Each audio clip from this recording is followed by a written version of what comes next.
Hi everyone, তোমরা সবাই কেমন আছো? আশা করি খুবই ভালো আছো আর আমিও খুবই ভালো আছি। আর এই ভিডিওটা আমি শুট করেছিলাম কালী পুজোর দিন আর অনেক লেট করেই আপলোড করছি। কালী পুজোর দিনটা আমার কাছে খুবই স্পেশাল ছিল আর আমি সকাল থেকেই খুবই খুশি। তো তোমরা দেখতেই পাচ্ছ আমি সকাল সকাল ঘুম থেকে উঠে স্নান করে রেডি হয়ে নিয়েছি আর পায়ে আলতাও পরে নিচ্ছি। সেদিন আমি দুটো কারণে খুশি ছিলাম। প্রথম, আমরা মা কালীকে পুজো দিতে যাচ্ছিলাম আর সেদিন ছিল আমাদের প্রথম ম্যারেজ রেজিস্ট্রি অ্যানিভার্সারি। আর আমার বর ছুটিতে বাড়ি এসেছিল আর আমরা সেদিন দুজনে একসঙ্গেই বাড়িতেই ছিলাম। আমরা দুজন একসঙ্গে মা কালীকে পুজো দিতে যাচ্ছি সেই দিনে, এর থেকে বড় খুশি আর আনন্দ কি হতে পারে, তাই না? আমরা যাচ্ছিলাম পুজো দিতে কালীগঞ্জে। এই যে আমরা রাস্তাতে বার হয়ে গেছে আর ওইদিকে আমার শাশুমার রাস্তাতে মিষ্টি নিচ্ছিল। মা তো শাড়ি পরে আর ওইদিকে আমিও শাড়ি পরেছিলাম আর আমরা দুজন বাইকে একদিকেই পা দিয়ে বসে গেছিলাম আর আমাদের খুব যেতে প্রবলেমও হয়েছিল। এই প্রথম আমি কালীগঞ্জের মা কালীকে দেখবো আর ওখানে গিয়ে পুজো দেব।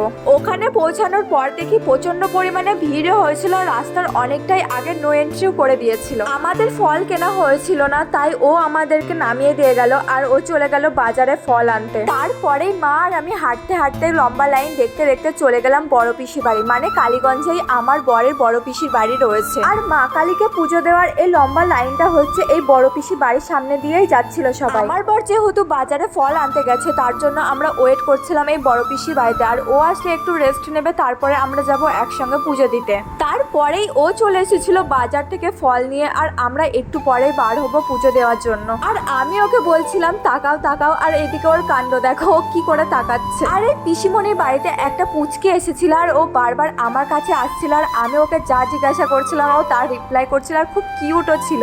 যাই হোক, তারপরে আমরা বেশিক্ষণ আর বসিনি, এই যে ফলগুলো সব গুছিয়ে নিচ্ছি মা আর আমি, তারপরে বার হয়ে যাবো আগে পুজো দিতে। এই যে আমরা চলে এসেছি রাস্তাতে আর লম্বা লাইনে সবার শেষে গিয়ে আমরা দাঁড়িয়েছিলাম। সেদিনও ছিল প্রচন্ড পরিমাণে রোদ গরম, কিন্তু সেদিন আর বেশি কষ্ট লাগছিল না। এই যে আমার পাশে দেখতেই পাচ্ছ সবাই লম্বা লাইন দিয়ে দিয়ে যাচ্ছে আর আমরা পিসির বাড়ির সামনে দিয়ে আবার যাব লাইন দিয়ে। মা আগে দাঁড়িয়েছিল, তারপরে ও ছিল আর আমি পাশে লাইন দিয়ে দাঁড়িয়েছিলাম, ভিডিও করতে করতে যাচ্ছিলাম। লাইনটা খুব তাড়াতাড়ি এগিয়ে যাচ্ছিল, খুব একটা বেশি দাঁড়াতে হচ্ছিল না আর কষ্টও লাগছিল না। আর রাস্তার দুই ধারেই পুজো দেওয়ার জন্য পাটা বসেছিল। আমরা যেহেতু বাড়ি থেকে জোগাড় করে এনেছিলাম তাই আমাদের আর কিছু কিনতে হয়নি। এই যে আমরা খুব তাড়াতাড়ি ভিতরে পৌঁছে গিয়েছিলাম আর ভিতরে পৌঁছে গিয়ে মাকে দর্শন করতে পেলাম। তারপরে একটু একটু করে সামনের দিকে এগিয়ে গেলাম আর আমার শাশুমাকে মানে মাকে বললাম পুজোটা দিয়ে দিতে। ওখানে কিরকম ভিড় ছিল তোমরা তো দেখতেই পেয়েছো, আর ওখানে কিরকম আওয়াজ হচ্ছিল সেটাও আমি তোমাদেরকে শোনাচ্ছি। আর তোমরা সবাই মাকে দেখে দর্শন করে নিও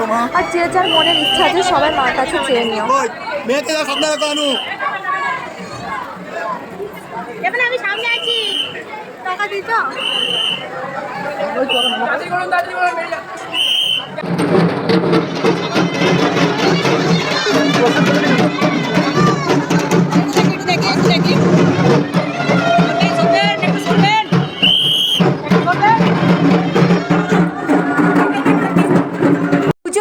আমরা নিচের দিকে চলে এসেছিলাম। সামনে বেশি ভিড় করা যাবে না কারণ অনেক লম্বা লাইন ছিল আর অনেকেই পুজো দিচ্ছিল। আর এই যে আমরা নিচে নেমে চলে এসেছি আর নিচে এসে মোমবাতি ধরাচ্ছিলাম।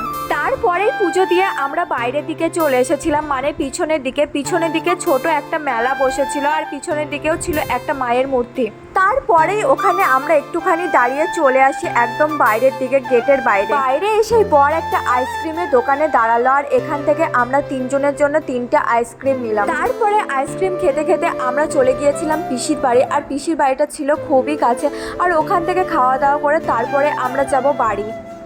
এই যে পিসির বাড়িতে চলে এসে আমরা প্রথমে খাওয়া দাওয়া করে নিয়েছি, তারপরে একটু রেস্ট করছিলাম।